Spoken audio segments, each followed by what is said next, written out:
स्वागत है हमारे अपने चैनल। तैयार हो जाओ एक मज़ेदार सफ़र के लिए। और एक बात, लाइक शेयर और सब्सक्राइब करना न भूलना। धन्यवाद।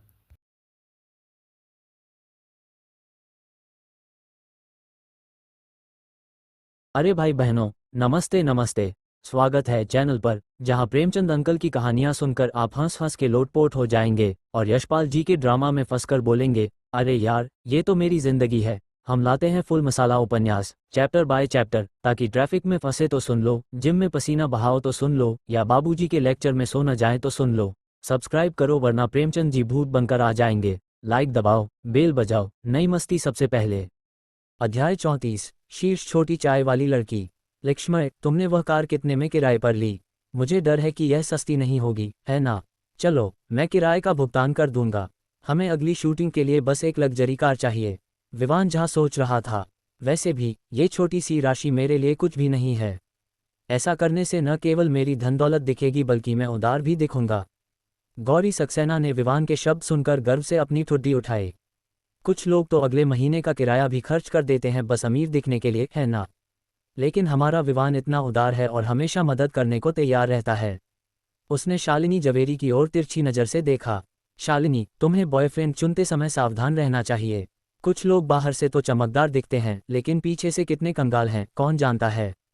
जया नायर गुस्से में पैर पटकने लगी। गौरी सक्सेना, तुम क्या क्या मैंने कुछ गलत कहा? गौरी ने बीच में टोकते हुए गर्व से कहा। विवान ने कहा कि वह मदद करना चाहता है, तो तुम लोग इतना अकड़ क्यों रहे हो? जबलपुर यूनिवर्सिटी नाटक कक्षा में मौजूद सभी छात्र शालिनी की ओर देखने लगे। लगता है इस बार शालिनी की बेइज्जती हो जाएगी। विवान ने लक्ष्मय के कंधे पर थपकी दी। शर्माओ मत, युवाओं का इज्जत की चिंता करना सामान्य है। अगर तुम नहीं चाहते तो मैं जबरदस्ती नहीं करूंगा। लक्ष्मय ने शर्मिंदगी दिखाते हुए अपने हाथ मले। खैर, कार का किराया थोड़ा महंगा है तो क्यों न इसे भूल जाएं। विवान ने ये सुनकर मन ही मन लक्ष्मय का मजाक उड़ाया, सोचते हुए कि वह वाकई में दिखावा कर रहा है, लेकिन बाहर से और भी उदारता से हाथ हिलाया। महंगा होने से कोई फर्क नहीं पड़ता। मेरे लिए ये छोटी सी राशि कुछ भी नहीं है। कितना है? मैं सीधे तुम्हें ट्रांसफर कर दूंगा। 3,000 रुपये प्रतिदिन, लक्ष्मय ने शर्मिंदगी से कहा। विवान ने हाथ हिलाया। बस 3,000? आओ, मैं तुम्हें ट्रांसफर करता हूँ। 3,000 रुपये शायद लक्ष्मय की मासिक तनख्वाह हो, लेकिन विवान के लिए ये कुछ भी नहीं था। लक्ष्मय ने जोड़ा, आपको भी पता है कि शूटिंग 1-2 दिन में पूरी नहीं हो सकती, इसलिए हमने इसे कुछ और दिनों के लिए किराए पर लिया। कितने दिन? विवान को एक बुरा एहसास हुआ। ज़्यादा नहीं, बस आधा महीना। आधा आधा महीना। विवान की आवाज़ कांपने लगी। वह मन ही मन गाली दे रहा था, ये लड़का दिखावा करने के लिए सचमुच बहुत खर्च कर रहा है। लेकिन बातें तो कह दी थीं और इतने लोगों के सामने उसे मजबूरी में दिखावा जारी रखना पड़ा। कोई बात नहीं। ये देखकर गौरी तुरंत बोली, विवान का परिवार विदेशी व्यापार में है, ये छोटी सी राशि उनके लिए कुछ भी नहीं है। उसने शालिनी की ओर गर्व से देखा, लेकिन उसे नहीं पता था कि शालिनी हंसी रोकने की कोशिश कर रही थी। ये लड़का बहुत शरारती है, लेकिन मुझे वह बहुत पसंद है। लक्ष्मय ने विवान का हाथ कृतज्ञता से थामा। आपका बहुत बहुत धन्यवाद। उसने जल्दी से अपना फ़ोन निकाला और भुगतान कोड दिखाया। कुल 45,000 रुपये। धन्यवाद विवान भाई। विवान के मुंह की मांसपेशियां सिकुड़ गईं और उसने जबरदस्ती कोड स्कैन करके पैसे ट्रांसफ़र किए। पैसे आने की डिंग ध्वनि के साथ उसे लगा कि उसका दिल खून बह रहा है, क्योंकि यह उसका इस महीने का जीवनयापन खर्च था। मैंने ट्रांसफ़र कर दिया। विवान ने जबरदस्ती मुस्कान बनाई। आगे अगर कुछ चाहिए हो तो मुझे बताना। विवान भाई बहुत अच्छे इंसान हैं। लक्ष्मय ने यह बात दिल से कही। ये दृश्य देखकर लवण्या चावला की आंखें चमक उठीं और उसने नर्म स्वर में कहा, धन्यवाद लक्ष्मय भाई। अगर आपके कारण न होता तो हमें इतनी शानदार कार में शूटिंग करने का मौका नहीं मिलता। खाना डिलीवरी करना वाकई में बहुत अच्छा है। हर दिन इतने लोगों से मिलना, थोड़ी कसरत और शहर का नज़ारा देखना। उसने सिर झुकाया और उसके सुनहरे छोटे बालों के साथ उसका चेहरा और भी गोरा और मासूम दिखने लगा। वैसे डिलीवरी करने वाले सबसे हैंडसम होते हैं। वे हवा और बारिश में काम करते हैं और इतने मर्दाना होते हैं। मेरे हिसाब से लक्ष्मय भाई असली मर्द हैं। वह लक्ष्मय के करीब झुकी और बोली, लक्ष्मय भाई, जब आप खाना डिलीवर करते हैं तो क्या युवतियां अक्सर आपका वीचैट मांगती हैं? क्या हो रहा है? ये सुनकर विवान को लगा कि कुछ गलत है। कमाल है, उसने कार के किराए के लिए पैसे दिए तो सारा श्रेय लक्ष्मय को कैसे मिल गया? लगता है मुझे ठग लिया गया। विवान गुस्से में था। उसने लवण्या को इतने समय तक प्रभावित करने की कोशिश की थी, उसे कई उपहार दिए, लेकिन उसका हाथ भी नहीं छुआ। अब ये औरत एक डिलीवरी वाले को पसंद दिखा रही थी। पहले शालिनी और अब लवण्या। क्या ये लक्ष्मय कोई जादूगर है? लवण्या के बोलने के बाद उसकी भावनात्मक कीमत तुरंत अधिकतम हो गई। आसपास के लड़के इतने डर गए कि उनकी हड्डियां नर्म पड़ गईं और कुछ के मुंह से अनजाने में झाग निकलने लगा। कमाल है, ये औरत वाकई में कमाल है। यहाँ तक कि लक्ष्मय को भी नहीं पता था कि खाना डिलीवरी करने के इतने फायदे हैं। हाँ, ये तो बहुत आसान है। लवण्या ने लक्ष्मय की प्रतिक्रिया देखी और कोशिश करने की तैयारी की।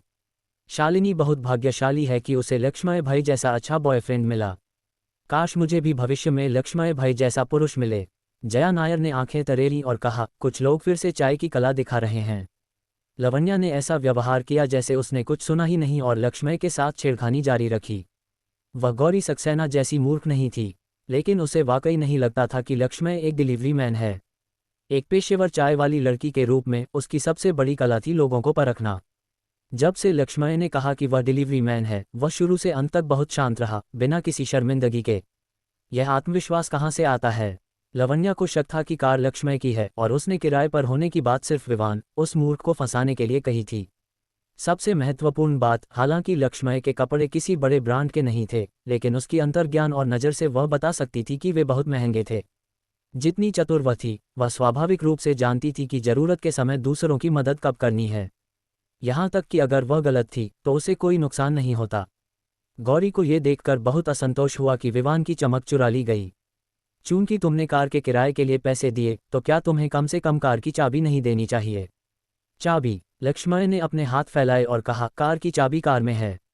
अभी जबलपुर यूनिवर्सिटी खेल मैदान में कई छात्र कार देखना चाहते थे, तो मैंने चाबी वही छोड़ दी। क्या? गौरी की आंखें फैल गईं। तुमने कार खेल मैदान में छोड़ दी? अगर उसमें खरोंच आ गई तो? उसने लक्ष्मय को घूरते हुए ताने मारते हुए कहा, जब तुम्हारे पास पैसे नहीं होंगे तो विवान से मदद मांगने मत आना। लवण्या अचानक खड़ी हुई और मीठे ढंग से मुस्कुराई, लक्ष्मय भाई, मैं आपकी मदद करती हूँ कार वापस लाने में। वह मन ही मन हिसाब लगा रही थी कि यह पता करने के लिए कि कार लक्ष्मय की है या नहीं, उसे बस ड्राइविंग लाइसेंस देखना होगा।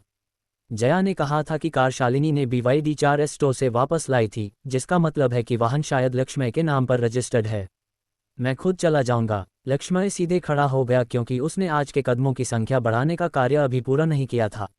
लवण्या ने अपनी आंखें संकुचित कीं। क्या वाकई में कार लक्ष्मय की नहीं थी? क्या उसे डर था कि मैं इसे देख लूं? ये सोचते हुए वह फिर भी उसके पीछे दौड़ पड़ी। इससे जया बहुत गुस्सा हो गई। ये लवण्या चावला, उसका चेहरा शहर की दीवार से भी मोटा है। उसने शालिनी की बांह खींची और कहा, शालिनी, तुम्हें परवाह नहीं है? ये चाय वाली लड़की लक्ष्मय से चिपकने वाली है। परिणामस्वरूप शालिनी को बिल्कुल चिंता नहीं थी। जया और गुस्सा हो गई, कुर्सी पर धम से बैठ गई और बड़बड़ाए, वाकई में बादशाह को चिंता नहीं, लेकिन नौकर लोग परेशान हैं। जल्द ही जब दोनों कार के सामने पहुंचे तो पहले की जीवंत भीड़ तितर-बितर हो चुकी थी। आखिरकार कार का मालिक वहां नहीं था और अगर कुछ गलत हुआ तो वे जवाब नहीं दे पाते। लवण्या ने मौका पकड़ा और पैसेंजर सीट पर बैठ गई, अपनी बड़ी चमकीली आंखें झपकाते हुए। लक्ष्मय भाई, क्या मैं पैसेंजर सीट पर बैठ सकती हूँ? शालिनी को गुस्सा तो नहीं आएगा ना? ड्राइविंग लाइसेंस ग्लव बॉक्स में है। क्या तुम इसे देखना चाहती हो? लक्ष्मय ने उसकी ओर मुस्कुराते हुए देखा। वह ठीक जानता था कि यह छोटी चाय वाली लड़की क्या करने की कोशिश कर रही थी। लवण्या ने यह सुनकर न केवल शर्मिंदगी दिखाई बल्कि और मीठे ढंग से मुस्कुराए। लक्ष्मय भाई ने मुझे देखने को कहा तो मैंने देख लिया। देखने के बाद मैं उन लोगों को मुंह पर तमाचा मार सकती हूँ। लक्ष्मय ने भौहें उठाईं और मन ही मन आह भरी। वह वाकई में एक उच्च स्तरीय लड़की है। साधारण चाय वाली लड़की अगर पकड़ी जाती तो शर्मिंदगी महसूस करती।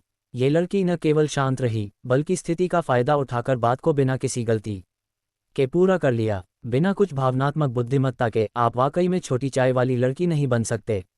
लक्ष्मय भाई क्या सोच रहे हैं? लवण्या का लहजा ठीक नाराजगी भरा था। आपको नहीं लगता कि मेरे इरादे बुरे हैं ना? लक्ष्मय हंसा, ऐसा कैसे हो सकता है? तो मैंने देख लिया। लवण्या ने ड्राइविंग लाइसेंस निकाला, जल्दी से देखा और उसे वापस रख दिया, चेहरे पर प्रशंसा के भाव लिए। मुझे पता था कि लक्ष्मय भाई झूठ नहीं बोलेंगे। लक्ष्मय सीट पर पीछे झुका, बाहें क्रॉस की और पूछा, अब संतुष्ट हो? मुझे तो पहले से कोई शक नहीं था। लवण्या ने नखरे से कहा, अगर यह छोटी चाय वाली लड़की अभिनय में जाती है तो सर्वश्रेष्ठ अभिनेत्री पुरस्कार जीतना कोई बड़ी बात नहीं होगी। अध्याय 35, प्रोफेसर वंदना की शिक्षा। लवण्या, तुम यहाँ क्यों हो? कार की खिड़की के बाहर से एक नर्म और परिपक्व महिला आवाज आई। लक्ष्मय और लवण्या ने एक साथ सिर घुमाया और खिड़की के माध्यम से एक सुंदर चेहरा देखा। शालिनी की मासूमियत और लवण्या की मिठास के विपरीत इस चेहरे में एक परिपक्व महिला का अनूठा आकर्षण था। प्रोफेसर, लवण्या ने चिल्लाया और जल्दी से कार का दरवाजा खोला। लक्ष्मय भी कार से उतरा और सामने खड़ी परिपक्व सुंदरता को शांतिपूर्वक देखा। वह लगभग 27-28 साल की थी। उसके लंबे गहरे हरे बाल थे और उसकी ऊंची नाक पर सोने की फ्रेम वाली चश्मा था। काली प्रोफेशनल ड्रेस उसकी शानदार आकृति को पूरी तरह से उजागर करती थी और हिप्स कट के नीचे पारदर्शी काले स्टॉकिंग्स में लिपटी पतली टांगें थीं। सबसे आकर्षक थी उसकी बाईं आंख के नीचे का आंसू तिल, जो एक विशेष आकर्षण जोड़ता था। प्रोफेसर, ये लक्ष्मय चंद्रा हैं। वह हमारे स्कूल के छात्र नहीं हैं। लवण्या ने विनम्रता से परिचय कराया। लक्ष्मय भाई, ये प्रोफेसर वंदना मेहरा हैं, हमारी नाटक क्लब की प्रशिक्षक। वह जबलपुर यूनिवर्सिटी की सबसे युवा प्रोफेसर हैं और केवल 29 साल की हैं। वंदना ने हंसते हुए सिर हिलाया। लवण्या, उम्र एक महिला का रहस्य होती है। वह लक्ष्मय की ओर मुड़ी और अपनी पतली हथेली बढ़ाई। हेलो, मैं वंदना मेहरा हूँ। लक्ष्मय चंद्रा, उसने विनम्रता से उस नर्म, बिना हड्डी वाले हाथ को थामा और फिर छोड़ दिया। प्रोफेसर, वंदना पहले हमारी नाटक क्लब की अध्यक्ष थीं। लवण्या ने समझाना जारी रखा। हालांकि अब मैं प्रोफेसर हूँ, मैंने देखा कि नाटक क्लब का स्तर गिर रहा था, इसलिए मैंने क्लब को पुनर्जनन के लिए छोटे नाटकों में हमारा मार्गदर्शन करने की पहल की। वंदना ने लवण्या की ओर असहाय रूप से देखा और कहा, तुम बहुत बोलती हो। मैंने ग्रुप में वीडियो देखा और कार के मालिक को ढूंढने आई थी। मुझे नहीं पता था ये तुम्हारा बॉयफ्रेंड है। लवण्या खड़ी थी, मन ही मन सोच रही थी। प्रोफेसर, कृपया मुझे सलाम करने की अनुमति दें। ये सहायता बहुत शानदार है। हालांकि बाहर से उसका चेहरा लाल हो गया। नहीं प्रोफेसर, लक्ष्मय भाई शालिनी के बॉयफ्रेंड हैं। ओह, वंदना ने भौहें उठाईं। उनकी नज़र दोनों के बीच आगे पीछे घूम रही थी। तो तुम लोग क्या कर रहे हो? लक्ष्मय ने समझाया, हम बस कार लेने आए हैं। वंदना ने मुस्कुराते हुए सिर हिलाया। ये यांगवांग यू आर्ट तुम्हारी है ना? क्या तुम इसे नाटक क्लब को शूटिंग के लिए प्रॉप के रूप में उधार देने पर विचार करोगे? बिल्कुल श्रीमान लक्ष्मय, इतने सीधे साधे हैं, मुझे थोड़ा शर्मिंदगी महसूस हो रही है। वंदना ने धीरे से अपने कानों के पास के बाल उठाए और थोड़ा लक्ष्मय के करीब झुकी। श्रीमान लक्ष्मय, बताइए मैं आपका आभार कैसे व्यक्त करूं? करीब आते हुए परिपक्व और सुंदर चेहरे को देखकर लक्ष्मय अनजाने में 2 कदम पीछे हट गया। क्या ये प्रोफेसर इतनी खुली हुई है? वंदना की उंगलियां धीरे धीरे लक्ष्मय के पेट से ऊपर की ओर बढ़ीं और अंत में उसके कंधों पर रुकीं। मुझे नहीं पता कि श्रीमान लक्ष्मय को शूटिंग की कोई जानकारी है या नहीं। उसके लाल होंठ लक्ष्मय के कान के पास आए और उसने मीठी सांस छोड़ी। मेरे ऑफिस में बहुत सारी अच्छी चीजें हैं, क्या आप उनमें रुचि रखते हैं? ये दृश्य देखकर लवण्या हक्का-बक्का रह गई। क्या प्रोफेसर सहायता करने की कोशिश कर रही हैं? ये तो साफ चुराने की कोशिश है। जब लक्ष्मय उलझन में था, वंदना अचानक हंस पड़ी।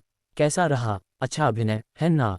ये कहने के बाद उसने अपनी गरिमा में उपस्थिति फिर से हासिल कर ली। लवण्या पास में खड़ी थी, स्तब्ध। वह पहले सोचती थी कि वह पहले से ही उच्च स्तर पर है, लेकिन उसे नहीं पता था कि प्रोफेसर वंदना का पहला कदम ही एक आयाम कम करने वाला हमला था। उसकी अस्पष्ट रवैया और सटीक शारीरिक भाषा परिपक्व महिला के आकर्षण को चरम तक ले जाती थी। प्रोफेसर वंदना की तुलना में वह अभी भी थोड़ी अपरिपक्व थी। वंदना ने मुड़कर लवण्या की ओर देखा। लवण्या, अगर कोई चीज़ सुंदरता का उपयोग करके दूसरों से छीनी जा सकती है, तो भविष्य में वही चीज़ उसी तरह तुमसे भी छीनी जाएगी। समझी? लवण्या ने आज्ञाकारी रूप से सिर हिलाया। यह अच्छा है। वंदना ने अपनी घड़ी देखी। चलो जल्दी वापस चलते हैं, ऑडिशन शुरू होने वाला है। लक्ष्मय ने वंदना की पीठ को जाते हुए देखा। उसकी आंखों में समझदारी का भाव था। पता चला कि अभी का प्रदर्शन लवण्या को व्यवहार सिखाने के लिए था। हालांकि ये प्रोफेसर वंदना वाकई में एक सनकी व्यक्ति है। छात्रों को सरल और गहन तरीके से सिखाने के लिए वह कोई भी साधन इस्तेमाल करने को तैयार है। वापसी के रास्ते में लवण्या चुप रही, जब तक कि दरवाजे में प्रवेश करने से पहले अचानक बोली, लक्ष्मय भाई, आपको प्रोफेसर वंदना कैसी लगी? लक्ष्मय ने मुड़कर कहा, बहुत पेशेवर प्रोफेसर।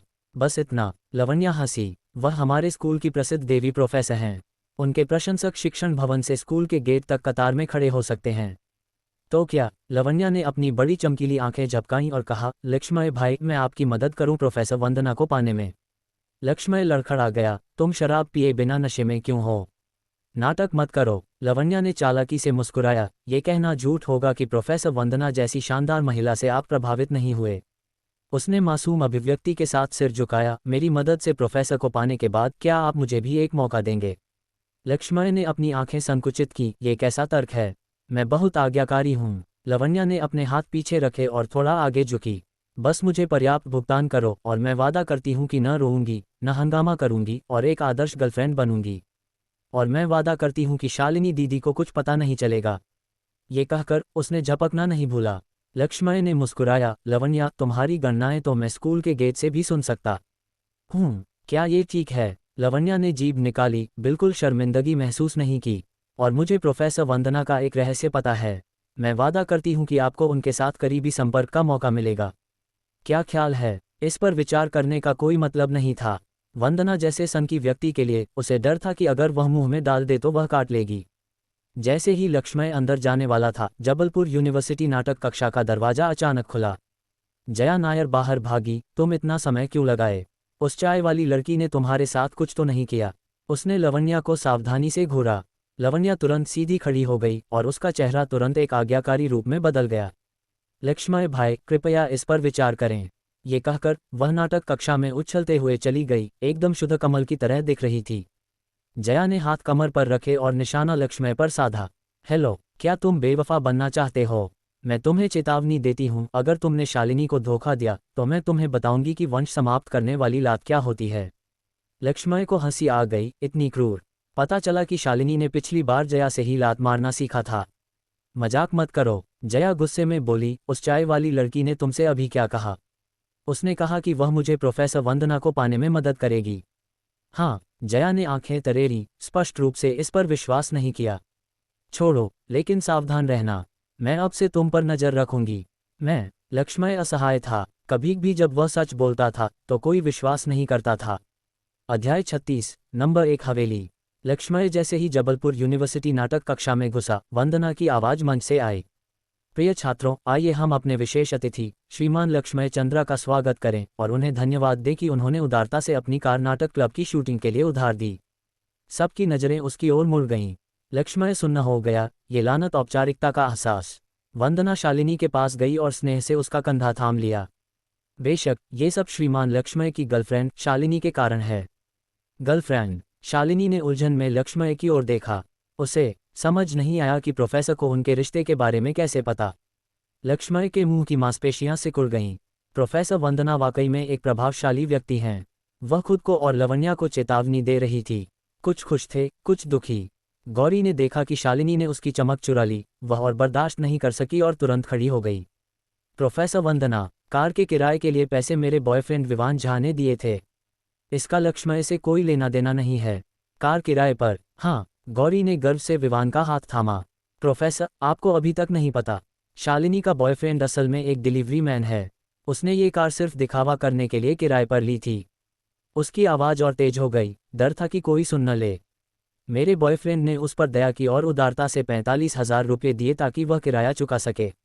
विवान पास में खड़ा था, थोड़ा शर्मिंदगी महसूस कर रहा था। हालांकि यह सच था, गौरी ने इसे सार्वजनिक रूप से कह दिया जिससे वह छोटा दिख रहा था।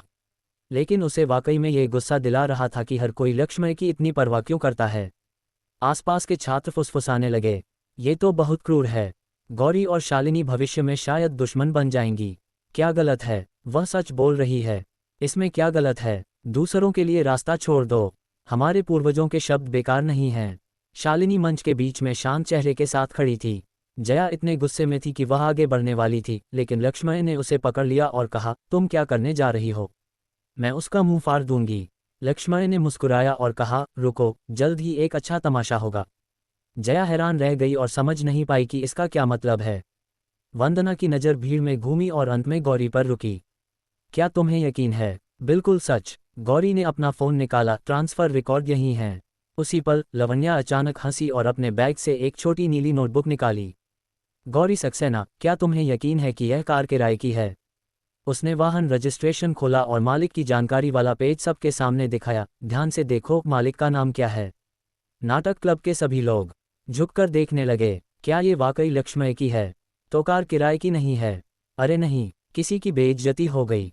क्या उसने नहीं माना कि वह डिलीवरी मैन है? वह इतना अमीर कैसे हो सकता है? तुम मूर्ख हो। क्या तुमने शानदार उपन्यास नहीं पढ़े? छुपकर शेर खाना समझ नहीं आता? कितना घिनौना, ये लानत अमीर आदमी का स्वाद इतना खराब है। गौरी का चेहरा बदल गया। असंभव, यह नकली होना चाहिए। लवण्या ने उसे नज़रअंदाज किया और मौजूद सभी लोगों की ओर देखा। मैंने जानबूझकर लक्ष्मय से कहा कि वह कहे कि कार किराए की है, सिर्फ ये परखने के लिए कि क्या सीनियर विवान वाकई में हमारे क्लब की गतिविधियों का समर्थन करते हैं। नतीजा ये हुआ कि उन्होंने बिना झिझक के 45,000 रुपये दे दिए। ये वाकई में प्रशंसनीय है। लवण्या के शब्द बेदाग थे, जिसने विवान का चेहरा बचाया और चतुराई से शर्मिंदगी को हल कर दिया। मौजूद छात्र एक के बाद एक सिर हिलाने लगे और कुछ ने तालियां भी बजाईं। वंदना ने सही समय पर बात संभाली। छात्र विवान क्लब के लिए आपके समर्थन के लिए धन्यवाद। ये प्रायोजन शुल्क कॉस्ट्यूम और प्रॉप्स के लिए इस्तेमाल होगा। विवान ने बार बार सिर हिलाया और उसका मूड तुरंत बहुत बेहतर हो गया।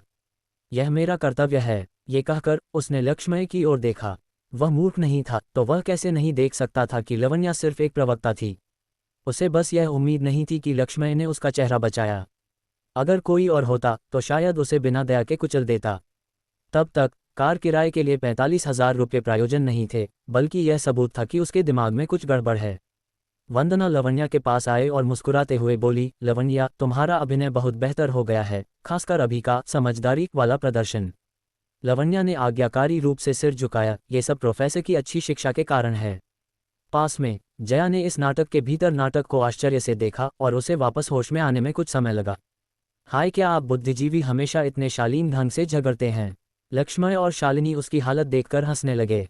गौरी ने विवान का हाथ कसकर पकड़ा, उसके चेहरे पर आंसू थे। तो उसने क्यों माना कि वह डिलीवरी मैन है? मुझे बेवकूफ़ बनाना मज़ेदार था। विवान असहाय था। ये तुम थी जिसने दूसरों को तुम पर हमला करने के लिए उकसाया।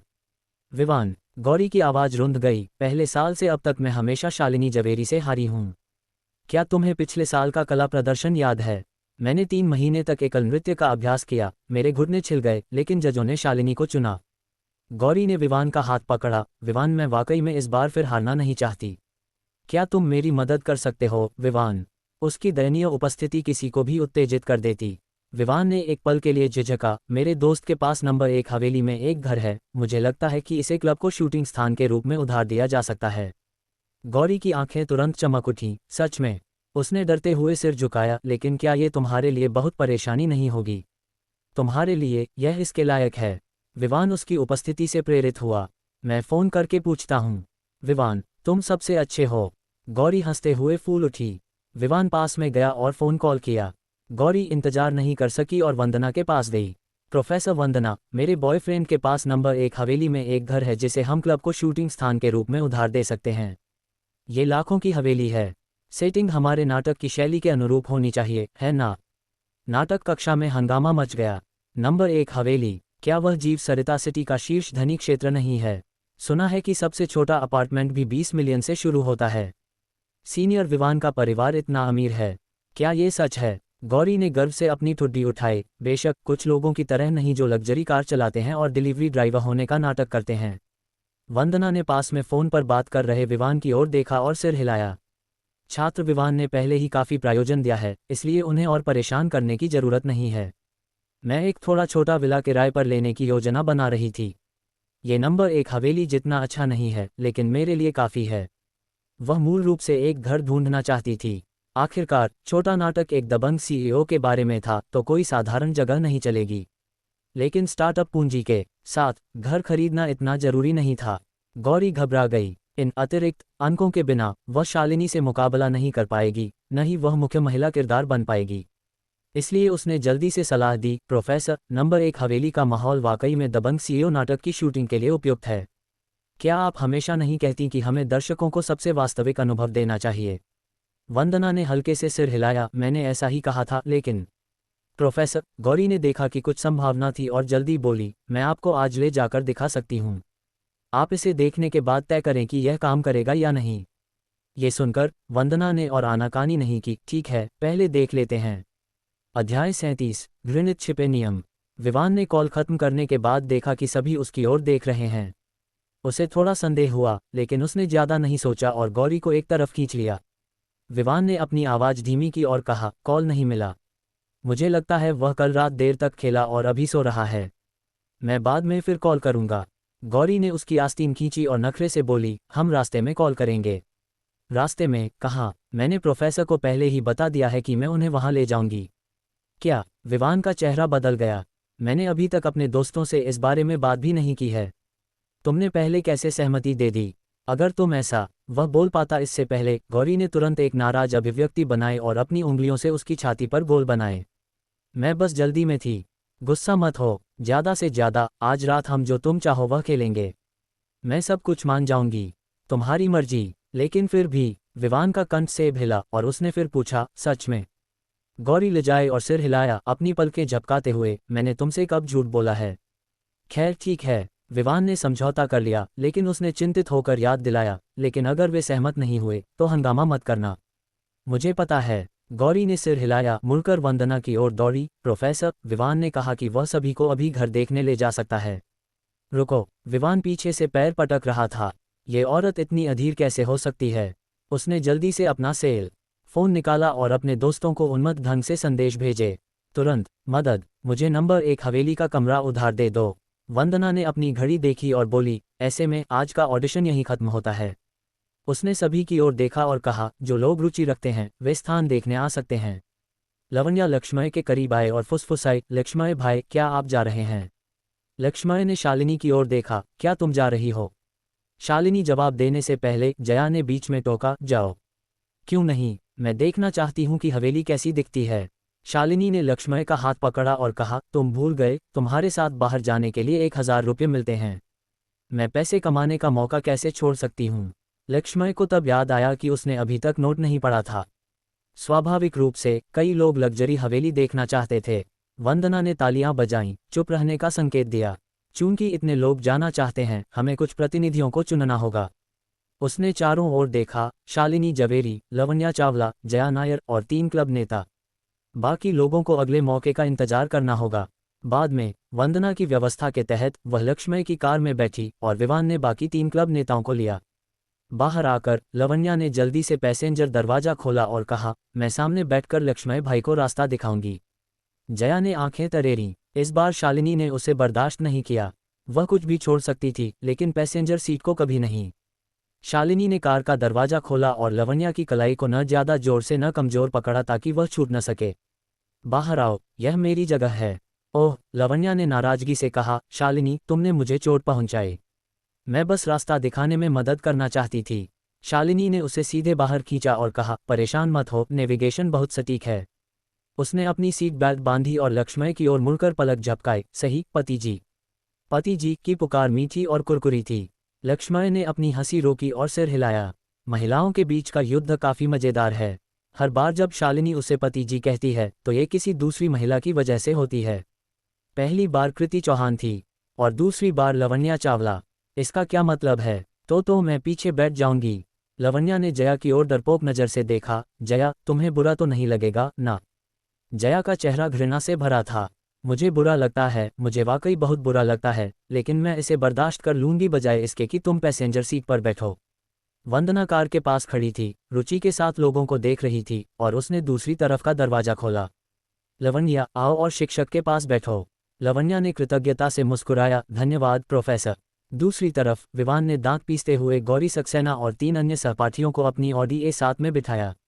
गौरी जैसे ही कार में बैठी, उसने आग्रह किया, विवान जल्दी अपने दोस्त को कॉल करके पक्का करो। विवान के हाथ पसीने से भीग रहे थे क्योंकि वह स्टीयरिंग व्हील पकड़े हुए था। अब तुम्हें जल्दी याद आए, हम रास्ते में कॉल करेंगे। काफिला धीरे धीरे कैंपस से बाहर निकला। लक्ष्मय की कार में वंदना ने रुचि के साथ लक्ष्मय को देखा और उसने अपने सोने की फ्रेम वाले चश्मे को ठीक किया। श्रीमान लक्ष्मय, क्या आप मुख्य पुरुष किरदार बनने में रुचि रखते हैं? लक्ष्मय ने रियरव्यू मिरर में उसकी ओर देखा और कहा, प्रोफेसर मजाक बंद कीजिए। मुझे अभिनय नहीं आता। आप मेरे छात्र नहीं हैं, मुझे बस वंदना कहें। जहां तक अभिनय की बात है, ये सिर्फ एक छोटी फिल्म है। मुख्य ध्यान मेलोड्रामेटिक कथानक पर है। अभिनय कौशल इतने महत्वपूर्ण नहीं हैं। लक्ष्मय को इस बात की गहरी समझ थी। इस तरह के नाटक देखते समय वह गाली देता था और देखता था और फिर अनजाने में अंत तक देख लेता था। ये स्पष्ट रूप से बुद्धिहीन और तर्कहीन होता है, लेकिन भावनाएं अच्छी तरह से उकेरी जाती हैं, जिससे लोगों को कहानी में जल्दी से सहानुभूति मिलती है और चेहरा मारने वाले कथानक की उम्मीद रहती है। लेकिन लक्ष्मय वाकई में इस तरह के बुद्धिहीन चेहरा मारने की सराहना नहीं कर सकता था, लेकिन इससे उसे देखने का आनंद लेने में कोई बाधा नहीं थी। प्रोफेसर, आपका प्रस्ताव अच्छा है, लेकिन मैं इसे ठुकराने का चयन करता हूँ। बीप, बधाई हो, आपने एक रैंडम कार्य शुरू किया है। एक सुंदर प्रोफेसर से फिल्म बनाने का निमंत्रण प्राप्त हुआ है। एक धनी व्यक्ति के रूप में आपको एक अभिनेता के गुण होने चाहिए। कृपया फिल्में बनाकर अपने अभिनय कौशल को बेहतर करें। कार्य सामग्री: एक नया क्वाइन खाता बनाएं। इस खाते पर प्रकाशित सभी वीडियो में मेजबान को अभिनय करना होगा। कार्य पुरस्कार: एक प्रत्येक लाइक के लिए आपको 2 रुपये मिलेंगे। 2 प्रत्येक नई टिप्पणी के लिए आपको 3 रुपये मिलेंगे। 3 प्रत्येक नए प्रशंसक के लिए आपको 5 रुपये मिलेंगे। नोट: प्रत्येक 1 रुपये की कमाई एक प्रतिष्ठा के बराबर है। जब प्रतिष्ठा 66.66 मिलियन तक पहुंच जाएगी तो मेजबान को यादृच्छिक रूप से 70% हिस्सेदारी के साथ एक फिल्म और टेलीविजन मीडिया कंपनी प्राप्त होगी। क्या आप चाहते हैं कि मैं डेब्यू करूं? एक और दीर्घकालिक कार्य, ये तीसरा है। पहला पैदल चलने का पैसा कमाने का कार्य और दूसरा शिक्षण कार्य, दोनों आसान हैं और समय पूरा होने पर पूरे हो जाएंगे। लेकिन तीसरा अभिनेता बनने का कदम इतना आसान नहीं हो सकता। इसके अलावा लक्ष्मय को अभिनेता बनने में कोई रुचि नहीं थी। मनोरंजन उद्योग एक बड़ा रंगों का गड्ढा है। कोई भी सफ़ेद कागज़ जो इसमें जाता है काला होकर बाहर आता है। हालांकि एक फिल्म कंपनी का प्रलोभन अभी भी बहुत बड़ा था, ये देखते हुए कि ऐसी कंपनियों का बाजार मूल्य आमतौर पर 10 बिलियन से अधिक होता है। 70% हिस्सेदारी के लिए कितने शून्य हैं? इसके अलावा लक्ष्मय हमेशा छिपे नियमों से नफरत करता था। हाँ, मैं दुश्मन के खेमे में गहराई तक जाऊंगा और मनोरंजन उद्योग की अंधेरी साइड को उजागर करूंगा। लक्ष्मय ने इस तरह से खुद को समझाया। वंदना को लक्ष्मय के इनकार से कोई आश्चर्य नहीं हुआ। कोई बात नहीं, वह बोल पाती इससे पहले लक्ष्मय ने अचानक गंभीरता से कहा, प्रोफेसर, मैं फिल्म बनाना चाहता हूँ, कृपया इसे स्वीकार करें। कार में सभी लोग हक्का-बक्का रह गए। लक्ष्मय ने धार्मिक और प्रेरणादायक रूप से देखा। मुझे लगता है कि प्रोफेसर वंदना सही हैं। एक नए युग के अच्छे युवा के रूप में हमें वाकई में विविध विकास की कोशिश करनी चाहिए। इसके अलावा ये कैंपस संस्कृति के निर्माण का समर्थन करने के लिए भी है। ये हमारा कर्तव्य है। वंदना हक्का-बक्का रह गई। क्या मैंने ऐसा कहा था? शालिनी पैसेंजर सीट पर बैठी थी, उसने सिर घुमाया और संदेह के साथ उसे घूरा। तुमने अभी ऐसा नहीं कहा था। वह बोल पाती इससे पहले शालिनी अचानक प्रतिक्रिया दी और उसे पेशकश कक्षा में शूटिंग का दृश्य याद आया। उसे तुरंत समझ आ गया कि लक्ष्मय क्या योजना बना रहा था। बेशर्म! उद्धरण चिन्ह प्रश्नवाचक चिन्ह प्रश्नवाचक चिन्ह प्रश्नवाचक चिन्ह उद्धरण चिन्ह। लक्ष्मय उलझन में दिखा और बोला, नहीं, तुम मुझे गाली क्यों दे रही हो? उसी समय विवान की कार में माहौल गंभीर था। उसने अपने दोस्त को 6ठी बार कॉल किया, लेकिन फिर भी कोई जवाब नहीं मिला। क्या हो रहा है? गौरी ने अधीरता से पैर पटके और धीमी आवाज में आग्रह किया, क्या तुम्हारा दोस्त भरोसेमंद है? विवान का माथा पसीने से तर था। गौरी, क्यों न हम इसे किसी और दिन करें? नहीं, गौरी ने दांत पीसते हुए कहा, हमें आज ही जाना है। विवान के पास कोई चारा नहीं था सिवाय इसके कि वह पेट दर्द का बहाना बनाए, कार को एक तरफ खड़ा करे और शौचालय में बैठकर उन्मत्त ढंग से फ़ोन कॉल करे। अध्याय 38, नंबर 1 हवेली का शीर्ष डुप्लेक्स। जब काफिला नंबर 1 हवेली के पास पहुंचा, जया नायर ने अचानक कहा, अरे, विवान झा और बाकियों की गाड़ी कहाँ है? वंदना मेहरा ने पीछे मुड़कर देखा और बोली, शायद वे हमसे बिछड़ गए। क्यों न हम कहीं रुककर उनका इंतजार करें? ठीक है। लक्ष्य चंद्रा ने स्टीयरिंग व्हील घुमाया, एक उपयुक्त जगह देखी, गाड़ी सड़क के किनारे खड़ी की और फिर हैज़र्ड लाइट्स चालू कर दी। उनका इरादा हवेली के साथ दिखावा करने का नहीं था। वे बस कुछ लोगों के साथ वीजन शैली के घर देखने और फिर अपनी हवेली लेने की योजना बना रहे थे। इसलिए स्वाभाविक रूप से वे विवान और उनके जैसे लोगों से सुर्खियां छीनने की कोशिश नहीं करते। इसके अलावा विवान और उनके साथी बुरे नहीं थे, बल्कि उदार थे। 20 मिनट बाद, इतना धीमा क्यों? क्या जाम में फंस गए? जया नायर ने समय देखा और अब अधीर हो रही थी। वंदना मेहरा ने अपना फ़ोन निकाला और क्लब के एक छात्र को कॉल किया। कॉल खत्म करने के बाद उन्हें पता चला कि विवान झा को रास्ते में अचानक पेट दर्द हुआ और वे अभी तक शौचालय से बाहर नहीं आए। पफ्ट! जया नायर हंस पड़ी। आलसी लोग वाकई में गंदगी और पेशाब के शिकार होते हैं। क्या वह सोने की खोज करने वाली गौरी सक्सेना बस डींगे मार रही थी? क्या विवान झा अचानक डर गया? लक्ष्य चंद्रा ने आह भरी और मन ही मन शिकायत की, मैं तुम्हारी सुर्खियां छीनना नहीं चाहता था, लेकिन मैंने तुम्हें मौका दिया और तुमने इसका फ़ायदा नहीं उठाया। उन्होंने हैज़र्ड लाइट्स बंद की और गाड़ी दोबारा स्टार्ट की। अब इंतज़ार की ज़रूरत नहीं, हम पहले चलते हैं और वहाँ उनका इंतज़ार करेंगे। लवण्या चावला ने कहा, वह एक हाई एंड रिहायशी इलाका है। बिना मालिक के मार्गदर्शन के हम अंदर नहीं जा सकते। हम जा सकते हैं जल्द ही। गाड़ी नंबर 1 हवेली के भव्य गेट पर पहुंची। वर्दीधारी सिक्योरिटी गार्ड ने विनम्रता से कार की खिड़की पर दस्तक दी। नमस्ते, क्या आप विजिटर हैं? वंदना मेहरा ने खिड़की नीचे की। मेरे छात्रों का यहाँ एक घर है, वे जल्द ही आ रहे हैं। क्या आप हमें पहले अंदर जाने दे सकते हैं? सिक्योरिटी गार्ड ने असहज भाव से कहा, माफ़ करें, नियमों के अनुसार मालिक को पहले सूचित करना होगा या उन्हें व्यक्तिगत रूप से हमें अंदर ले जाना होगा। कृपया समझें, यह मालिक की सुरक्षा के लिए है। क्यों ना आप उन्हें कॉल करें या फिर किनारे पर रुककर थोड़ा इंतज़ार करें। पता नहीं उनके अच्छे वाहनों की वजह से या उनकी उच्च गुणवत्ता के कारण, लेकिन सिक्योरिटी गार्ड शुरू से अंत तक बहुत विनम्र रहे। जब दूसरा पक्ष विनम्र था, लक्ष्य चंद्रा ने स्वाभाविक रूप से सहयोग किया और गाड़ी सीधे दरवाजे पर पार्किंग स्थान में खड़ी कर दी। वंदना मेहरा फिर से कॉल करने वाली थी कि लक्ष्य चंद्रा ने सीधे कहा, मैं कॉल करता हूँ। ये कहकर वे कार से उतरे और सेल्स मैनेजर तान्या मेहरा को फ़ोन किया, मैनेजर तान्या, मैं अभी समुदाय के गेट पर हूँ। दूसरी तरफ तान्या मेहरा ने आश्चर्य से कहा, श्रीमान लक्ष्य, आप आ गए। मैं तुरंत आ रही हूँ। 3 मिनट बाद एक युवा महिला जो बिजनेस सूट में थी, इलेक्ट्रिक स्कूटर पर दरवाजे पर पहुंची। लक्ष्य को देखते ही तान्या मेहरा की आंखें चमक उठीं। उन्हें उनकी पहचान की जानकारी से पता था कि लक्ष्य बहुत युवा हैं, लेकिन उन्होंने नहीं सोचा था कि वे इतने आकर्षक होंगे। तान्या मेहरा का दिल अनायास थोड़ा तेज धड़कने लगा। ये वह चीज़ थी जिसके बारे में वे केवल हस्तशिल्प करते समय कल्पना कर सकती थीं। श्रीमान लक्ष्य, उन्होंने अनायास अपने बाल ठीक किए। उनकी आवाज़ सामान्य से थोड़ी नर्म थी। आपको इंतज़ार करवाने के लिए मुझे खेद है। वे चुपके से लक्ष्य के प्रोफाइल को देख रही थीं और एक पल के लिए स्तब्ध रह गईं। ये व्यक्ति घर खरीदने वाला धनवान कैसे हो सकता है? ये तो स्पष्ट रूप से एक आइडल ड्रामा का दबंग सीईओ था। मैनेजर तान्या, लक्ष्य ने तान्या मेहरा को, जो ख्यालों में खोई थी, भ्रमित होकर देखा और धीमी आवाज़ में पुकारा। आह! तान्या मेहरा अचानक होश में आई। उनका चेहरा थोड़ा गर्म हो गया। इधर से, कृपया। वे जल्दी से सिक्योरिटी बूथ की ओर बढ़ीं और कुछ शब्द बोलीं। श्रीमान लक्ष्य, मैं रास्ता दिखाऊंगी, आप बस गाड़ी चलाकर मेरे पीछे आएं। ठीक है। तान्या मेहरा तेजी से अपनी इलेक्ट्रिक कार की ओर बढ़ीं। जब उन्होंने मुड़कर देखा तो खिड़की के जरिए उन्होंने देखा कि कार में 4 अलग अलग शैली की सुंदरियां बैठी थीं। वे मदद नहीं कर सकी लेकिन चकित रह गईं। ये श्रीमान लक्ष्य न केवल युवा और होनहार हैं, बल्कि देखने में भी अच्छे हैं। शायद उनकी किडनी भी बहुत अच्छी है, वरना वे इतनी सुंदरियों को संभाल नहीं पाते। तान्या मेहरा ने मन ही मन आह भरी कि इतने अमीर पति को पकड़ना बहुत मुश्किल है, क्योंकि उनके पास सुंदरियों की कमी नहीं थी। ये सच है कि वे सुंदर हैं, लेकिन सुंदरता के भी अलग अलग स्तर होते हैं।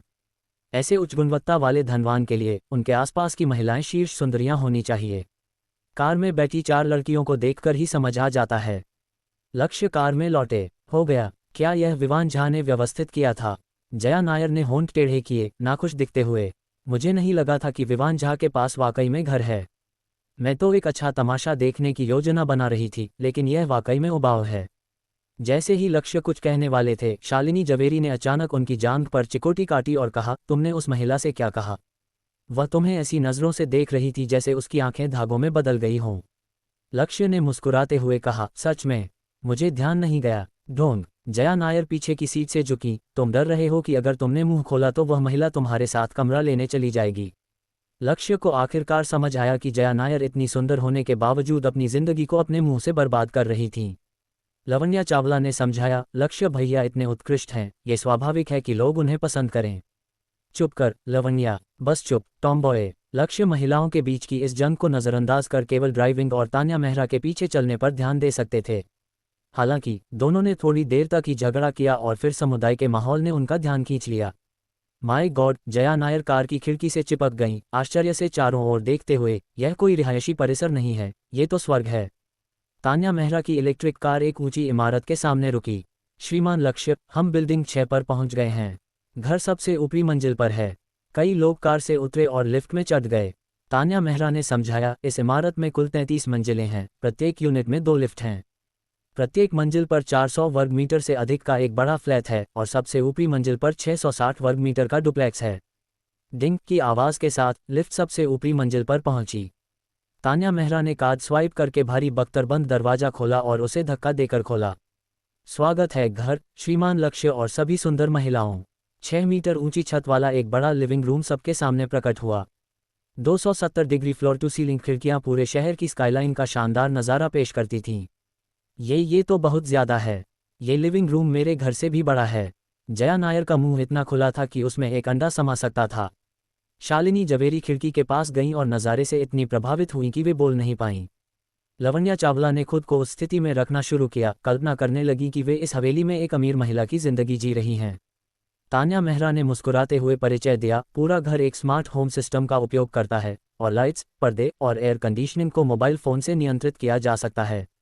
रसोई एक जर्मनायातित एकीकृत कैबिनेट है जिसमें बिल्ट इन फ्रिज और स्टीम ओवन है। उन्होंने मास्टर बेडरूम का दरवाज़ा खोला। यह मास्टर स्वीट है जिसमें एक अलग ड्रेसिंग रूम और गीले और सूखे क्षेत्रों वाला बाथरूम है। बाथरूम के उत्पाद सभी शीर्ष अंतर्राष्ट्रीय ब्रांडों के हैं। जया नायर ने मदद नहीं कर सकी और पूछा, इस घर की कीमत कितनी है? तान्या मेहरा ने हल्के से मुस्कुराया।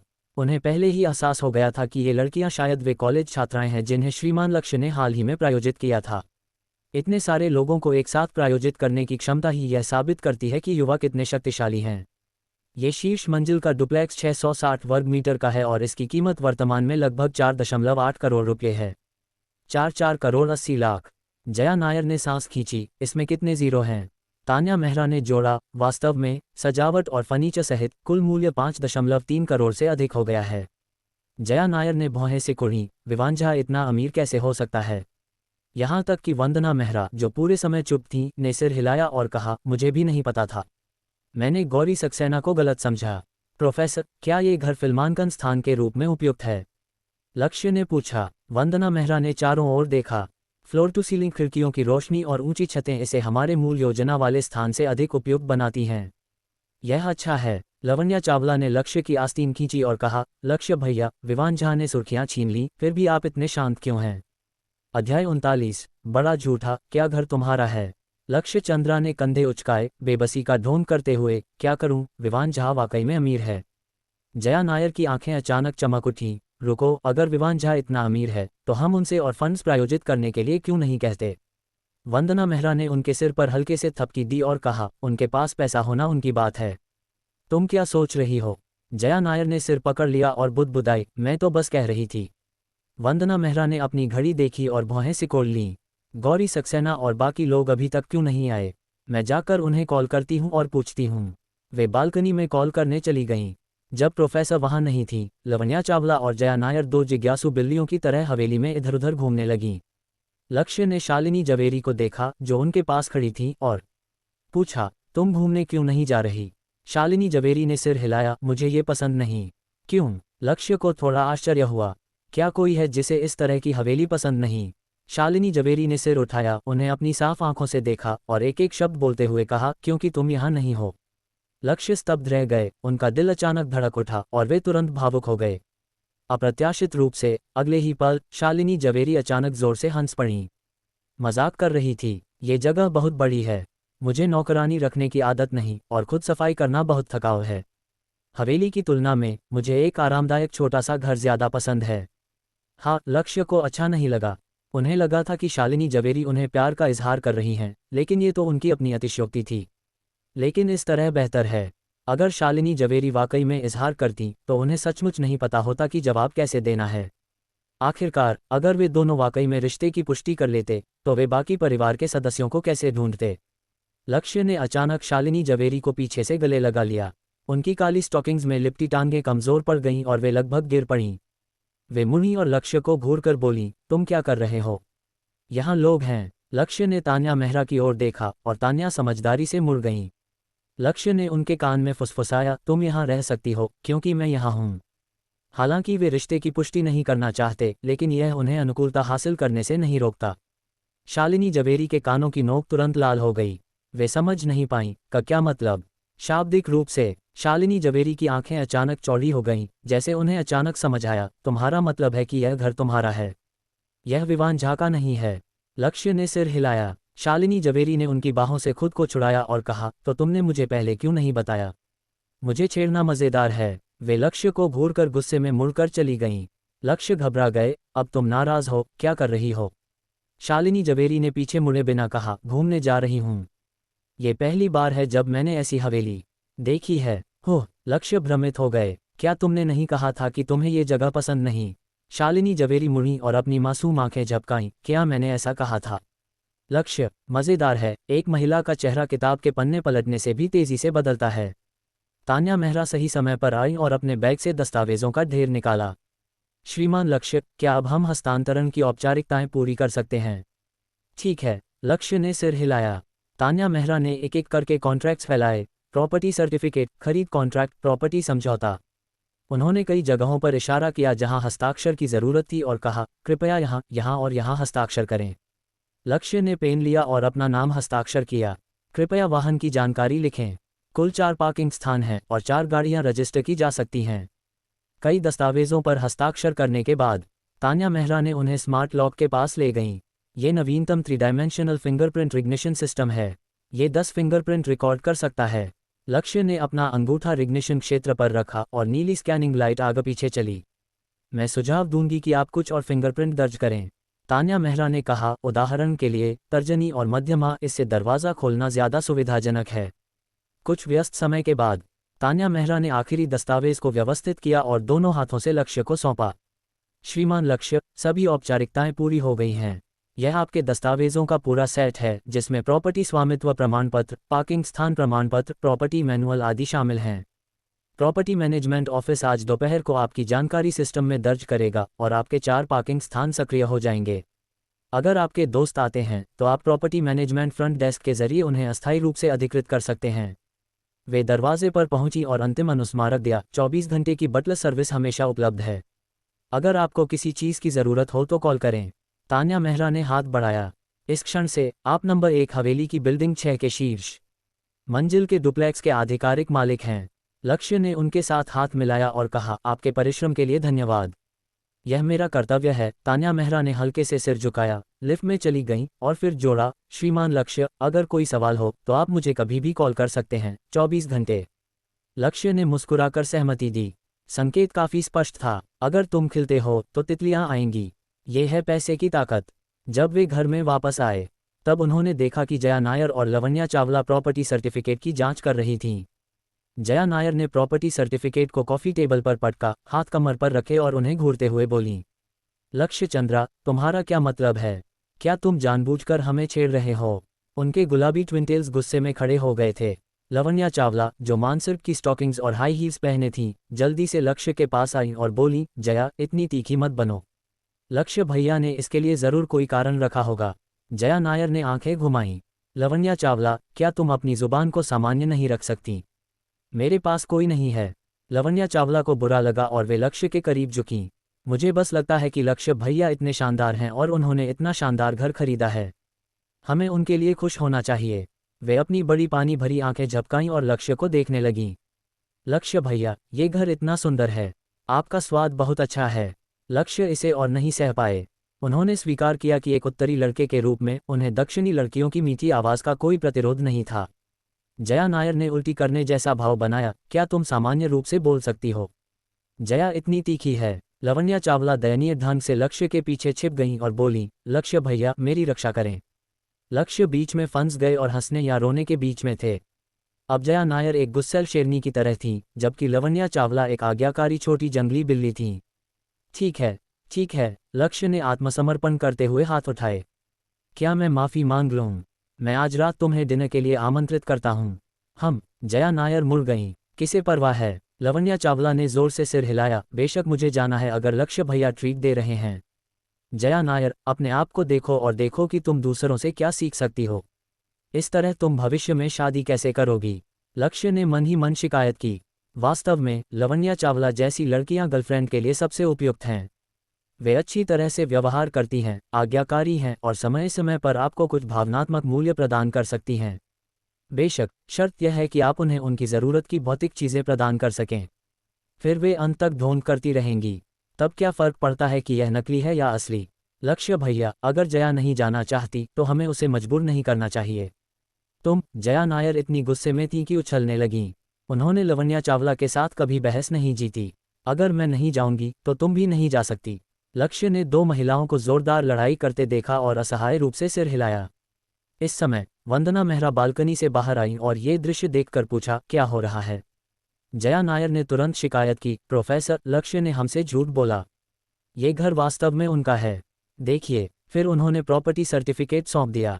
वंदना मेहरा ने इसे लिया और देखा, फिर सिर उठाकर लक्ष्य को देखा। श्रीमान लक्ष्य छुपाने में काफ़ी अच्छे हैं। प्रोफेसर, वास्तव में, मुझे प्रोफेसर मत कहो, वंदना मेहरा ने बीच में टोका। मुझे मेरे नाम से बुलाओ या वंदना दीदी। लक्ष्य एक पल के लिए स्तब्ध रह गए। ठीक है, वंदना दीदी। जब वे छोटे थे उन्हें नहीं पता था कि दीदी कितनी अच्छी होती है और उन्होंने गलती से लड़की को खजाना समझ लिया। इस पल में लक्ष्य को इसका अर्थ समझ आया। दीदी कहने से वंदना मेहरा की भौहें मुड़ गईं। यह अच्छा है। लवण्या चावला ने होंठ फुलाए। प्रोफेसर इतनी पक्षपाती हैं। लगता है कोई बहुत लोकप्रिय है। शालिनी जवेरी न जाने कब उनके पीछे प्रकट हो गईं, अपनी बाहें सीने पर बांधे और आंखों में शत्रुता लिए। वंदना मेहरा मुस्कुराईं और बोलीं, चिंता मत करो, वह तुम्हारा है और कोई उसे नहीं छीन सकता। प्रोफेसर, बेशक शालिनी जवेरी को नहीं लगता था कि वंदना मेहरा का लक्ष्य के प्रति कोई विचार है। उन्हें बस डर था कि लक्ष्य का वंदना मेहरा के प्रति कोई विचार हो सकता है। वास्तव में उन्हें खुद नहीं पता था कि वे अपने बच्चे की रक्षा करने लगी थीं। मैंने उन्हें सूचित कर दिया है, वे जल्द ही यहाँ होने चाहिए। वंदना मेहरा मुस्कुराईं। जब उन्होंने अभी क्लब के छात्रों को कॉल किया था तो उन्हें लगा था कि घर विवान झा का है। अब उन्हें धीरे धीरे समझ आया कि विवान झा को पेट दर्द क्यों हुआ। अध्याय 40। ये किसी और का पहला चुंबन है, तुम जिम्मेदार हो। गौरी सक्सेना कार में बैठी थीं, अपनी उंगलियों से सीट के आर्मरेस्ट पर थपथपाती हुईं और समय समय पर शौचालय की ओर देख रही थीं। वे पीछे की पंक्ति में बैठे क्लब के लड़कों की ओर मुड़ीं और पूछा, क्या प्रोफेसर अधीर हो रही हैं? लड़के ने अपना फ़ोन नीचे रखा और सिर हिलाया। वंदना दीदी ने कहा कि वे पहले ही घर में हैं। गौरी सक्सेना स्तब्ध रह गईं। क्या वे वहां पहुंच गए? लड़के ने सिर हिलाया। हाँ, वंदना दीदी ने यह भी कहा कि सीनियर विवान द्वारा प्रदान किया गया घर फिल्मांकन के लिए विशेष रूप से उपयुक्त है। स्थान और रोशनी एकदम सही हैं। ये सुनकर गौरी सक्सेना की आंखों में एक उल्लास की चमक आई और उनका दिल आखिरकार शांत हुआ। इससे पता चलता है कि विवान झा ने व्यवस्था कर ली थी। सचमुच, वे अभी तक बाहर क्यों नहीं आए? उन्होंने उन्हें इतनी देर तक चिंतित रखा। बहरहाल वे आखिरकार राहत की सांस ले सकती थीं। उनका पहले का उदास चेहरा गायब हो गया और अब गौरी सक्सेना एक गर्वीले मोर की तरह दिख रही थीं। बेशक, तुम नहीं देखते कि यह किसका घर है? करोड़ों की हवेली कितनी खराब हो सकती है। सीनियर दीदी कमाल की हैं, छोटे बालों वाली लड़की ने तुरंत ईर्ष्या से कहा, ये सोचकर कि उन्हें सीनियर विवान जैसा बॉयफ्रेंड मिला। जो लोग नंबर 1 हवेली में रहते हैं वे वाकई में धनवान हैं। मुझे नहीं लगा था कि सीनियर विवान इतने अमीर होंगे। पैसे का क्या फ़ायदा? वे फिर भी दीदी सक्सेना के चरणों में गिरे। गौरी सक्सेना पूरी तरह मुस्कुरा रही थीं, सभी की चापलूसी का आनंद ले रही थीं। हाँ, शालिनी जवेरी अब ईर्ष्या और जलन से मर रही होंगी। वे शालिनी जवेरी, लवण्या चावला और दूसरों के चेहरों के भाव देखने के लिए और इंतजार नहीं कर सकती थीं। बैंग, कार का दरवाज़ा खुला और विवान झा एक कब्जियत भरे चेहरे के साथ अंदर आए। उनके माथे पर अभी भी पानी की बूंदें थीं और यह स्पष्ट था कि उन्होंने अभी अभी अपना चेहरा धोया था। विवान भैया, जल्दी गाड़ी चलाओ, गौरी सक्सेना ने अधीरता से कहा। उन्हें इतना उत्साहित देखकर विवान झा को गहरी शर्मिंदगी महसूस हुई। उन्होंने खुद को ज्यादा आंका था। उन्होंने इस तथाकथित दोस्ती को ज्यादा आंका था। कॉल तो हुआ था, लेकिन दूसरी तरफ के ठंडे रवैये ने उन्हें निराश कर दिया। तथाकथित अच्छा भाई न केवल सहमत होने से इनकार कर गया, बल्कि उसने उन्हें आत्ममुग्ध मूर्ख तक कह डाला। मैं तुम्हें करोड़ों का घर उधार दे दूं। तुम अपने आप को क्या समझते हो? हमने बस कुछ ड्रिंक्स ली और एक दूसरे को भाई कहा। ये तो बस मजे की बात थी। तुम इसे गंभीरता से नहीं ले रहे ना? इन शब्दों को सुनकर विवान झा गुस्से से फटने वाले थे। उनके सर्कल में शामिल होने के लिए उन्होंने खाने पीने, मनोरंजन और फुट मसाज के लिए ढेर सारा पैसा खर्च किया था। आखिर में सब कुछ एक मजाक था। विवान भैया, गौरी सक्सेना ने भ्रमित होकर खोए हुए विवान झा को देखा। विवान झा जैसे सपने से जागे अपना मुंह खोला और स्वीकार करने वाले थे, लेकिन गौरी सक्सेना अचानक उत्साह से उनके पास आईं और फुसफुसाईं। प्रोफेसर ने कहा कि वे पहले ही घर में हैं। तुम्हारा दोस्त वाकई में दयालु है। उनकी आंखें अविश्वसनीय रूप से चमक रही थीं और उनका चेहरा गर्व से भरा था। प्रश्नवाचक चिन्ह, प्रश्नवाचक चिन्ह, प्रश्नवाचक चिन्ह, प्रश्नवाचक चिन्ह। विवान झा के शब्द उनके गले में अटक गए और वे भ्रमित दिखे। क्या हो रहा है? वंदना दीदी अंदर चली गईं। वे कैसे अंदर गए? उनके दोस्त ने तो बिल्कुल सहमति नहीं दी थी। क्या हुआ? एक पल में हजारों विचार विवान झा के दिमाग में उमड़ने लगे और उनका दिमाग थोड़ा ओवरलोड हो गया। तुम किसका इंतजार कर रहे हो? चलो, गौरी सक्सेना ने जल्दबाजी की, पहले से ही अपनी फाउंडेशन निकालकर मेकअप ठीक करने लगी। प्रोफेसर को ज्यादा इंतजार न करवाएं। कार फिर से सड़क पर थी। विवान झा अभी भी समझ नहीं पाए कि क्या हो रहा है। क्या वह मुझे छेड़ रहा है? जानबूझकर इनकार करके और फिर मुझे सरप्राइज देना। यह एकमात्र संभावना थी जो विवान झा सोच सकते थे, लेकिन दूसरा पक्ष वंदना दीदी और उनके समूह को कैसे जानता था? जब विवान झा कोनन में बदल गए, गौरी सक्सेना को उनकी असामान्यता का बिल्कुल ध्यान नहीं था। वे उत्साहपूर्वक पीछे की पंक्ति की लड़कियों के साथ चर्चा कर रही थीं कि बाद में हवेली में वे किस तरह की तस्वीरें लेंगी। उन्होंने तो अपने मोमेंट्स के लिए कॉपी तक की योजना बनानी शुरू कर दी थी। इतना आरामदायक। लवण्या चावला मास्टर बेडरूम में इटली से आयातित बड़े चमड़े के बिस्तर पर लेटी थीं। 2 लाख रुपये की कीमत वाला गद्दा पैसे की खुशबू दे रहा था। उन्होंने अपनी हाई हील्स उतार दी और मानसर की स्टॉकिंग्स में लिपटे उनके पैर हवा में हल्के से हिल रहे थे। लक्ष्य दरवाजे पर खड़े थे, उनकी नज़रें अनायास उनकी खूबसूरत टांगों की ओर खींची गईं। लक्ष्य भैया, आप कहाँ देख रहे हैं? लवण्या चावला जल्दी से सीधे बैठ गईं, उनके चेहरे पर एक अनजान भाव था। ये बिल्कुल एक डरी हुई छोटी सफ़ेद खरगोश जैसा दिखता था। आपने उन्हें सबको परिसर में घूमने के लिए भेज दिया, क्या आप मेरे साथ कुछ बुरा करने की योजना बना रहे हैं? लक्ष्य ने अपना माथा पकड़ा और कहा, ये वंदना दीदी थी जिन्होंने कहा था कि हमें आसपास का माहौल देखना चाहिए। तुम नहीं गई क्योंकि तुमने अपनी टांग मोच ली थी। क्या तुम मुझ पर दोष लगा रही हो? लवण्या चावला ने अपनी स्कर्ट का किनारा उठाया और अपनी दाहिनी टांग बढ़ाई। ये बहुत दर्द करता है। लक्ष्य भैया, कृपया इसे मल दें। ढोंग मत करो, तुम्हारी हड्डियां ठीक हैं। वंदना दीदी ने पहले ही जांच लिया है। लक्ष्य भैया इतने क्रूर हैं, ये वाकई में दर्द करता है। लक्ष्य ने आह भरी, बिस्तर पर जाकर बैठ गए, बस मल देता हूँ। जैसे ही उन्होंने हाथ बढ़ाकर उनके टखने को छुआ, लवण्या चावला ने आउच चिल्लाया और जैसे बिजली लगी हो पीछे हट गईं। दर्द हुआ? लक्ष्य ने भौहें सिकोड़ लीं। नहीं नहीं, लवण्या चावला के गाल लाल हो गए। ये लक्ष्य भैया का हाथ है, ये बहुत गर्म है। उनके जैसा ही होना चाहिए। वे छोटी लवण्या हैं, वे इतनी समझदार हैं। अगर लक्ष्य को नहीं पता होता कि वे अभिनय कर सकती हैं, तो शायद उन्हें लगता कि यह लड़की इतनी शुद्ध है कि डरावनी है। लक्ष्य भैया, आप मुझे ऐसे क्यों घूर रहे हैं?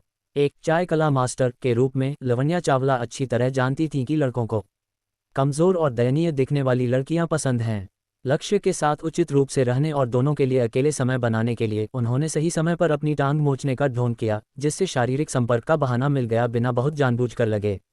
वे ये भी देख सकती थीं कि लक्ष्य उनकी परवाह करते हैं या नहीं और उनकी प्रतिक्रिया का परीक्षण कर सकती थीं। ये सब सतह पर कमज़ोर लग सकता है, लेकिन वास्तव में यह उनकी सक्रिय हमला था। अगर और किसी कारण से नहीं, तो वे वाकई में 5 करोड़ की मालकिन बनना चाहती थीं। हालांकि जब उन्होंने वास्तव में अभ्यास शुरू किया तो उन्हें पता चला कि उनकी सैद्धांतिक अनुभव पूरी तरह अपर्याप्त था। सिद्धांत और अभ्यास 2 पूरी तरह अलग अवधारणाएं हैं। प्राचीन काल में झाओ कुओं के बारे में सोचें। उनके नष्ट होने में कोई अन्याय नहीं था। तुम क्या सोच रही हो? हे। लक्ष्य ने जानबूझकर अपनी आवाज़ धीमी की और एक चंचल मुस्कान के साथ धीरे धीरे लवण्या चावला के करीब आए। चूंकि तुम अभिनय करना चाहती हो, मैं तुम्हारे साथ अभिनय करूंगा। लक्ष्य भैया, लवण्या चावला इसे गंभीरता से ले गईं। उन्हें नहीं लगा था कि लक्ष्य गंभीर होंगे। वे सहज रूप से पीछे हटी। आप ऐसा मत करो, वे जल्द ही वापस आ जाएंगे। कमाल है। छोटी लवण्या के साधारण शब्दों ने माहौल को एक से ज्यादा स्तर ऊपर उठा दिया। लक्ष्य और उत्साहित हो गए। क्या तुम अभी कुछ देर पहले बहुत अच्छा छेड़छाड़ नहीं कर रही थीं? अब इतनी काहे क्यों हो? मैंने नहीं। लवण्या चावला घबरा गईं। वे वाकई में घबरा गई थीं। इस पल में वे बहुत हद तक ये गोंद जैसी थीं, जो आमतौर पर ड्रैगन देखना चाहती थीं, लेकिन जब ड्रैगन देखा तो डर गईं। लवण्या चावला ने अब टांग मोचने का ढोंग नहीं किया। वे बिस्तर से कूद पड़ीं और भागने की कोशिश की, लेकिन उन्होंने अपनी उतारी हुई हाई हील्स पर पैर रख दिया और आगे की ओर गिर पड़ीं। सावधान! लक्ष्य की नज़रें तेज थीं और हाथ जल्दी, और वे आगे बढ़कर उन्हें पकड़ लिया। घबराहट में लवण्या चावला ने सहज रूप से लक्ष्य की शर्ट का कॉलर पकड़ लिया और दोनों नर्म बड़े बिस्तर पर भारी गिर पड़े। गिरते समय लक्ष्य को अपने होंठ नर्म लगे। उनके होंठ एक दूसरे से टकराए और गर्म और नर्म स्पर्श ने दोनों की आंखें चौड़ी कर दीं। लवण्या चावला की पुतलियां थोड़ी सिकुड़ गईं और उनकी गर्म सांसें आपस में मिल गईं, जिससे उनका दिमाग खाली हो गया। पता नहीं कितने समय बाद लवण्या चावला अचानक जैसे बिजली लगने से उछल पड़ीं। लक्ष्य ने अपनी नाक छुई और खड़े हो गए। यह अच्छा लगा। लवण्या चावला ने अपना मुंह ढक लिया। उनके गोरे गाल तुरंत लाल हो गए और यहाँ तक कि उनके कानों की नोक भी खून की तरह लाल हो गई। अभी भी अभिनय कर रही हो? मुझे कहना होगा कि लवण्या चावला का ये रूप वाकई में दिल को छू लेने वाला था। लवण्या चावला ने जबरदस्ती शांत रहते हुए अपनी ठुड्डी उठाई। लक्ष्य भैया, वह मेरा पहला चुंबन था, आपको जिम्मेदारी लेनी होगी। अध्याय 41। बाबा मुझे मारते हैं। उनके शर्मिंदगी भरे और जबरदस्ती शांत चेहरे को देखकर लक्ष्य चंद्रा हंसने से खुद को रोक नहीं पाए। पहला चुंबन, यह उस अच्छी लड़की की तरह है जो नाइट क्लब में कहती है कि वह बहुत पारंपरिक लड़की है। अगर कोई इसे मान ले तो ब्लैक टाइगर उसे देखकर बिग ब्रदर कहेगा और टू फेस्ड टर्टल इसे देखकर सिर हिलाएगा, जो फिया ज्ञान के बराबर है। लवण्या चावला जैसी लड़कियां केवल पैसा चाहती हैं। चूंकि आप पैसे से उनकी ईमानदारी खरीद सकते हैं, तो भावनाओं की बात करना तो मुसीबत मोल लेना है। बीप! बधाई हो, आपने यादृच्छिक रूप से कार्य धनवान की मुआवजा ट्रिगर किया है। एक धनवान के रूप में आप उन लड़कियों के साथ कभी कंजूसी नहीं करेंगे जिनके साथ आपका करीबी संपर्क हुआ है। कृपया पैसे का उपयोग करके उसे भ्रष्ट करें। कार्य, कृपया लवण्या चावला की भौतिक इच्छाओं को संतुष्ट करें। खर्च सीमा 3 लाख। कार्य पुरस्कार 10x कैशबैक कार्ड। आप सही समय पर आए। कार्य की जानकारी देखकर लक्ष्य अनायास मुस्कुराए। या तो ये सिस्टम पिताजी है जो उन्हें समझता है।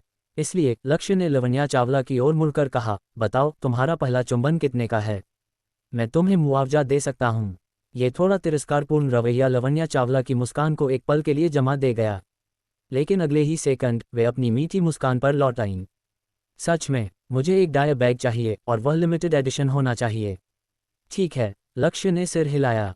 अगर सिस्टम का पुरस्कार न होता तो उन्हें नहीं लगता कि लवण्या चावला का एक चुंबन डाय के लायक है। पहला चुंबन, तुम मजाक कर रही हो। हालांकि पैसे कमाने के उपकरण के रूप में लवण्या चावला योग्य हैं।